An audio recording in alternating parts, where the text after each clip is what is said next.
Hi friends, നമസ്കാരം. കോൺഗ്രസ് പാർട്ടിക്ക് ഒരു പാരമ്പര്യമുണ്ട്. പ്രത്യേകിച്ച് കേരളത്തിലെ KPCCക്ക് നല്ല പാരമ്പര്യമുണ്ട്. KPCCയുടെ ഒരു പ്രത്യേകത, അവിടെ ഇപ്പോൾ കുറെ ഒഴിവുകൾ വന്നിട്ടുണ്ട്.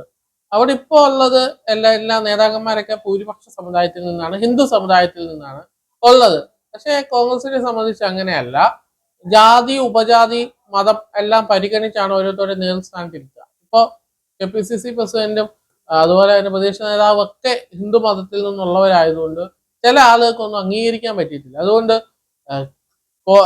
ഹിന്ദു മതത്തിൽ നിന്ന് ആളുകൾ വേണം, അവരുടെ ജാതി എന്ന് വേണം. അതായത് നായർ, ഈഴവ, പട്ടികജാതി, അതുപോലെ തന്നെ മറ്റ് മേൽജാതിക്കാരിൽ ഇതിൽ നിന്നൊക്കെ ആളുകളെ എടുത്തില്ലെങ്കിൽ കോൺഗ്രസ് ഓടത്തില്ല.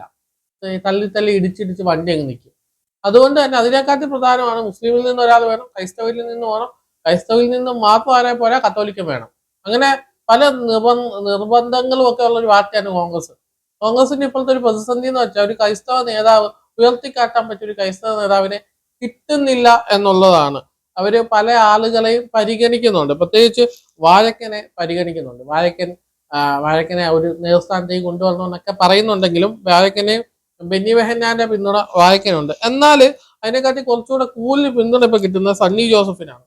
സണ്ണി ജോസഫ് മലബാറിൽ നിന്നുള്ളൊരു പ്രതിനിധിയാണെങ്കിലും അദ്ദേഹം ഒരു മധ്യ തിരുവിതാംകൂറുകാരനാണ്. അപ്പോൾ സണ്ണി ജോസഫിന് കുറച്ചധികം എന്താ പറയാ പിന്തുണകൾ ലഭിക്കുന്നുണ്ട്. പക്ഷെ സണ്ണി ജോസഫ് മാത്രമല്ല, ഇപ്പൊ ആന്റോ ആന്റണി ആണെങ്കിലും, അതുപോലെ തന്നെ മാത്യു കുഴൽനാടനാണെങ്കിലും, അതുപോലെ തന്നെ ഉമ്മൻചാണ്ടിയുടെ മോനാണെങ്കിലും, ഹൈബീഡനാണെങ്കിലും, ഇവരൊക്കെ കോൺഗ്രസിന്റെ ഈ തലപ്പത്തെത്താൻ വേണ്ടിയുള്ള ശ്രമങ്ങൾ നടത്തുന്നുണ്ടെന്നാണ് കോട്ടയം കേന്ദ്രീകരിച്ചിട്ടുള്ള മാധ്യമ പ്രവർത്തകർ പറയുന്നത്. അപ്പോൾ കോൺഗ്രസിൻ്റെ അകത്തെ ഒരു ക്രൈസ്തവ മുഖമായിട്ട് മാറാൻ പല ആളുകളും ശ്രമിക്കുന്നുണ്ട്. പക്ഷെ ജനപിന്തുണ കൂടുതൽ കിട്ടുന്ന മാത്യു കുഴൽനാടനാണ്. മാത്യു കുഴൽനാടൻ ഈ കത്തോലിക്കനല്ലാത്ത ഒരു പ്രശ്നമുണ്ട്. അതുകൊണ്ടാണ് അദ്ദേഹം അങ്ങോട്ട് നേരി കയറിപ്പോകാത്തത്. കത്തോലിക്കക്കാരനായിട്ടുള്ള ഒരാൾ, അല്ലെങ്കിൽ ഒന്ന് രണ്ട് സഭകളുടെ പിന്തുണയുള്ള ഒരാൾ ഉണ്ടായിരിക്കണം എന്നാൽ മാത്രമേ കോൺഗ്രസിന്റെ വണ്ടി ഓടത്തുള്ളൂ. അത് മധ്യ തിരുവിതാംകൂറിലും അതുപോലെ തന്നെ മലബാറിലെ ചില കുടിയേറ്റ മേഖലയിലും ഒക്കെ ക്രൈസ്തവ വോട്ടുകൾ നിർണായകമാകണം. അത് കോൺഗ്രസിന് കിട്ടണമെങ്കിൽ നിലവില് ക്രൈസ്തവ മുഖമുള്ള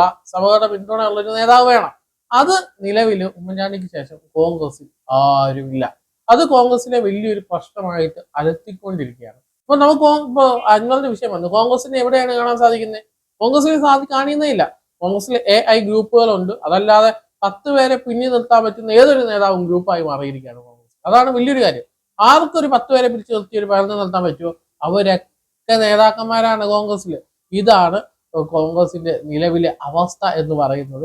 എന്തായാലും കോൺഗ്രസിന് എത്രയും പെട്ടെന്ന് തന്നെ ഒരു ക്രൈസ്തവ മുഖമുള്ള, പ്രത്യേകിച്ച് കത്തോലിക്കക്കാരനായിട്ടൊരു നേതാവിനെ ഉയർത്തി കാണിച്ച് വണ്ടി ഓടിക്കാനുള്ള ഭാഗ്യം ലഭിക്കട്ടെ എന്ന് പറയുന്നു. വീഡിയോയെ കുറിച്ചുള്ള അഭിപ്രായം തീർച്ചയായും കമന്റ് ചെയ്യാൻ